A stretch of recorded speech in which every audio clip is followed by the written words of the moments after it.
Hello guys, Adam here from Not Toys Action Figures, bringing you another Star Wars The Black Series review. Last time we had this bad boy, the Mandalorian, looking awesome, and yeah, I really enjoyed opening him up. But this time we have someone for him to fight, the antagonist of the series, Moff Gideon, played by, I will put in the in the video. I can't remember the actor's name, but yeah, you know him from Breaking Bad and also from The Boys. He always plays the bad guy. He's also the bad guy in the new Far Cry game, Far Cry 6.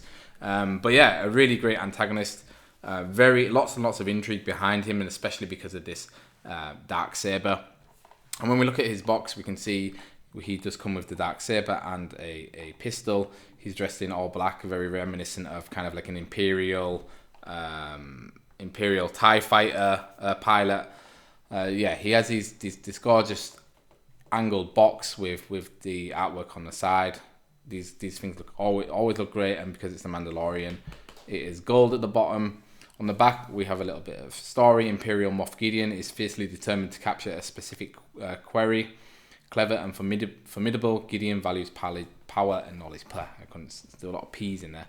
We have a window on the side with more gold and the logo at the bottom. And then on top, we do have a little window.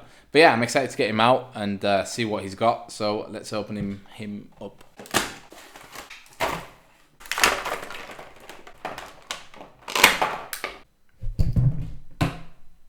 So here is Moff Gideon, and yeah, another really good looking action figure. Like, I love his armor and his suit, but I don't know, just the way he's put together is just very strange. Like, I felt like the Mandalorian has so much movement, and Moff feels very, very restricted in what he's doing. But yeah, let's just have a look at the figure himself. So like the head, I think this kind of photorealism of again, the actor whose name I've forgotten, face is on point. Like, this is a great rendition of him. Again, the suit itself has this kind of, like I said, Imperial TIE fighter pilot look to it. I love the kind of gloss on there and the sheen, and you can kind of, if I bring up my light, you can see the light reflecting off it, which is really, really nice. Definitely gives him an evil empire sort of vibe. Yeah, again, the black and the red always works well together in Star Wars. Then we have the Dark Sabre. Again, very cool addition. Like, I'm glad that he has it. I'll show you it in a bit more detail later on. But yeah, then the trousers, again, more black. Like, that's the problem with these baddies, is they are dressed in a lot of black, and eventually it gets somewhere the detail kind of just washes into each other. But I like that the cape is red, because then you kind of get this contrast to the black behind it nicely. But yeah, the cape does come off, which is nice, I guess, for variation, like for how you want to pose him. You can take the cape off. Again, it's kind of plugged into the back with a plug. The back side of the cape is just black. You could, if you wanted to, you could use it as a Batman cape. It's very kind of generic, but I do really like this red inside, because it just offers some contrast and gives him kind of a silhouette.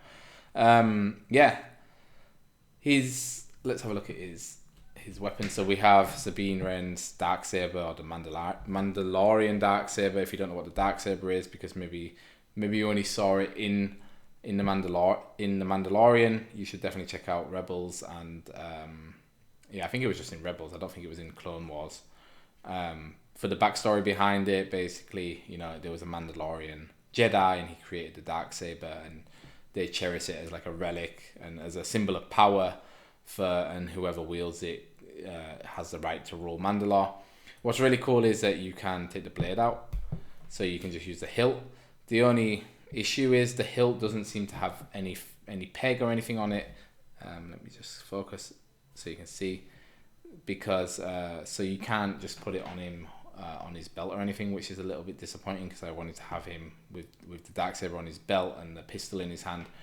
But no, like the actual saber, hilt itself is very reminiscent of the saber from both shows, and it is a very unique saber. So they had to kind of nail it and nail the hilt, because yeah, it's so obviously the Dark Saber. And then again, the blade is the same. It has more of this kind of like katana look to it. which is cool, and I like how they've kind of made it look like it's shimmering like it is in the show. And then yeah, it does go back together pretty easily and does look good as a whole piece. Then in his other hand, he has like a stereotypical Imperial blaster with a sight on it. I always wondered why with these pistols they put these huge sights on them. Like, I know why they did it in the movies to make them look more space-like, but you know, practically I don't know what you do with such a huge sight on a gun. But yeah, all black, nothing too special. I'm sure they've used this probably hundreds of times with different Imperial figures. But yeah, and then the figure himself, we kind of went over him. We'll go over his articulation. And yeah, there is quite a bit to say about the articulation because, like I said, he's quite static, but he does have a swivel on his head, which is nice. No tilt at all. I mean, a little bit, it feels like there's a ball in here, which is moving just so you can kind of get him to look more of an angle to the side, which is good, I suppose. On here, again, nothing really going back, a little bit going forward, but again, like, he has such a nice swivel, and then his neck must be connected to something in his chest, but nothing really there.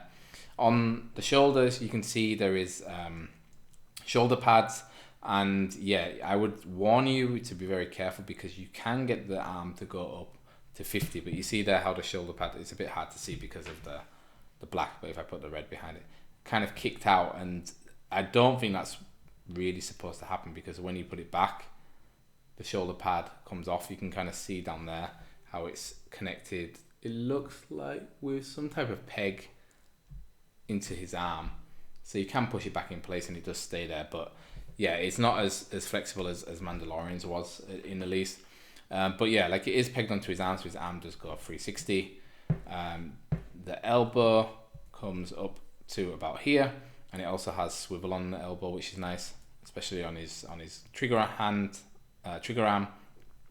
No turn to it though. The hand has a full 360 swivel, has a little bit of movement up and down on like a rocker or something, but not a lot because it's kind of stuck on this piece of armor there. Yeah, he is on a ball. He does have a ball on his waist, so you can get some movement there. A little bit of crunch going forward, and look, see, that's annoying. I'm gonna have to glue it back on. Yeah, so honestly, that was the second time I put the shoulder pad up over the armor, and it already popped off. So yeah, I was right. It is kind of held on by a little peg. So that's kind of frustrating, but nothing a bit of super glue can't fix. The legs are also, when I first opened it, I thought it was just one big piece of plastic, but there is some articulation in there. For example, here you can twist. They do come up. They come up further than I thought. Like, I thought this was actually solid, but no, it's also a bit of rubber. I don't know how often you would want it to come up this high. Like, it is split here, so I guess there is some room for movement, and I actually never noticed the red pinstripe on the side as well. That's kind of nice. So yeah, so they do come up to about there. His shoulder pad fell off again. That's annoying. They do have some swivel to them. The lower leg, the kind of calf, and the foot also has a swivel. It has a kind of, I don't know, a single jointed knee, which does go back quite far. Not as far as the double jointed, obviously, but it does go back quite far. And then on the foot itself moves a little bit, has a wiggle to it, but it's also on a kind of like a rocker going backwards and forwards here. And yeah, like, there's quite a bit there. Like, it's very annoying about this shoulder pad. That's very unfortunate that it broke straight away. Like I said, nothing a bit of super glue can't fix. But yeah, there is the figure. Let's put him in some poses and see how he does. So here he is in kind of like I guess very reminiscent actually of a Qui-Gon Jinn pose with the Dark Sabre. He's ready to take down the Mandalorian. Maybe this pose is a little bit too Jedi looking for him. You can see here his pistol in his holster. But yeah, it's kind of nice. Like, yeah, you have to take this off because I think unless you basically have him stood there doing nothing, you won't be able to have the cape on. I think it's going to fall off. You can still on the center side, his shoulder pad is off, but never mind, we can glue it on like I said. But yeah, looks cool, looks really cool with the saber. And yeah, let's get him in another pose. So here he is. In this pose I was trying to replicate the very iconic one of him cutting his way out of his TIE fighter at the end of Mandalorian Season 1 and really showing off the Dark Sabre and getting all of the real Star Wars fans going crazy because they're like, oh my god, is Sabine going to be in the Mandalorian, and is the other man, I've forgotten her name, what's her name, Bo-Katan, is she going to be in it too? And yeah, showing off the Dark Sabre for the first time in kind of real life. Very, very cool. Let me just see if I can play with the light a little bit to give him some like shine. Yeah, there we go. Yeah, good. And we'll do one more with him against the Mandalorian. And here they are, both are in the final shot facing off in Mortal Kombat.